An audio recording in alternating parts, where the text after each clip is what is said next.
against Scotland. Scotland know that a narrow defeat might be good enough to get through. Do you expect it to be a very what's the feeling on Scotland that might be very tactical, very defensive? I'll give you the word that I am hearing the most from Brazil. This match is going to be physical. It's going to be physical. Scotland, the Scottish team, they are stronger than us. So it's all about controlling the ball and trying to go the Brazilian way, which is about technique and speed, matches, combinations. Because if it goes their way, I mean, long balls, confrontation, they will beat us, and they can get at least a draw. So that's the word. It's going to be physical. So they have to be ready. So that's the word I keep hearing and hearing. Be ready for the confrontation because they are stronger than us in this sense. This will be the fifth meeting between Brazil and Scotland at a World Cup. It seems as if it's just an annual thing now. Is that a special fixture? Do you see that with the Tartan Army, the Samba Boys? Does that resonate back in Brazil, that how special the atmosphere will be? It is, for sure. I mean, when it comes to the opponent that we have faced the most in World Cups, we have Sweden, but there's nothing to compare with Scotland because of the party, because of the atmosphere.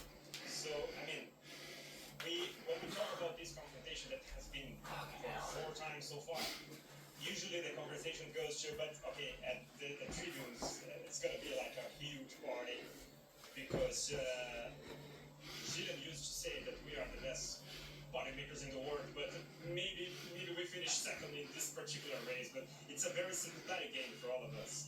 But you have heard the phrase, no Scotland, no party. a lot, like an hymn, over and over and over.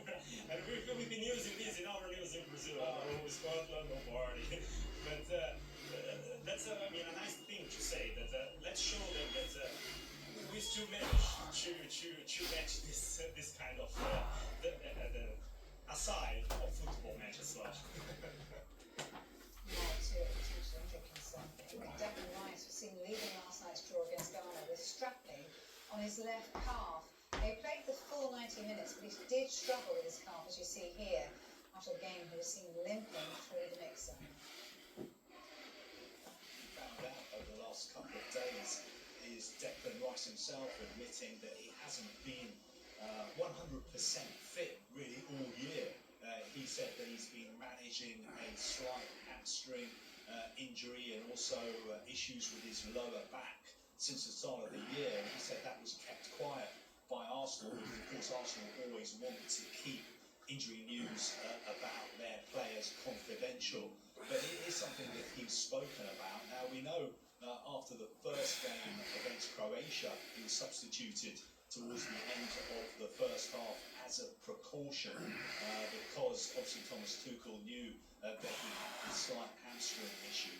And then yesterday, he played the whole game, but we did see him making his way through the mix zone with strapping around his left calf. So that is another slight problem for Thomas Tuchel to have to deal with.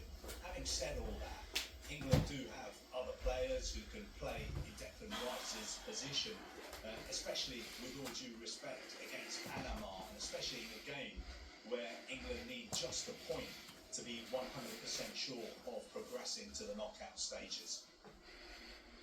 Well, Jude Bellingham escaped punishment when he appeared to cover his mouth while talking to Ghana's Jordan Ayew. That's despite Paraguay's ex-Newcastle forward Miguel Almiron getting sent off against Turkey for the offence and given a one-match ban. I think what we've got to be careful of now, we don't have a knee-jerk reaction every time somebody did it. It was a bit like a pull in the hair in the Premier League, wasn't it? Every time somebody tangled somebody's hair, it was a red card. Now we've certainly got this almost halfway house that the referee thinks the player hasn't made an aggressive action, it can be a yellow card. I think in this situation, the rules are that if it's covering his mouth that leads to a confrontation, it is a confrontation like Almiron was the other night, it would be a red card. You see this one, the players almost together. It's deemed not a confrontation and therefore not a red card. And the other thing is it's dealt with on the field because with the referee saying, well, he's happy with that, the VAR saying they're happy with that, the Bellingham will face no retrospective action. Well, FIFA President Gianni Infantino said he's pleased with the rules around mouth covering, explaining their importance in maintaining respect between the players. Is for us a very, very important rule.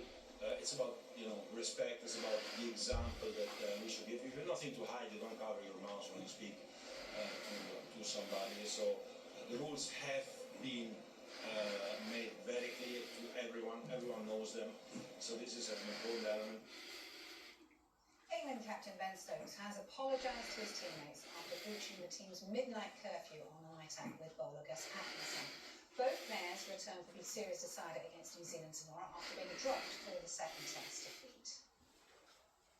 Ben Stokes' breach of team curfew resulting in a nightclub scuffle has overshadowed England's Test summer. Until now, though, we haven't heard from the man himself. Reinstated as captain, Stokes has acknowledged the consequences of his actions. As a captain, you look at the situation.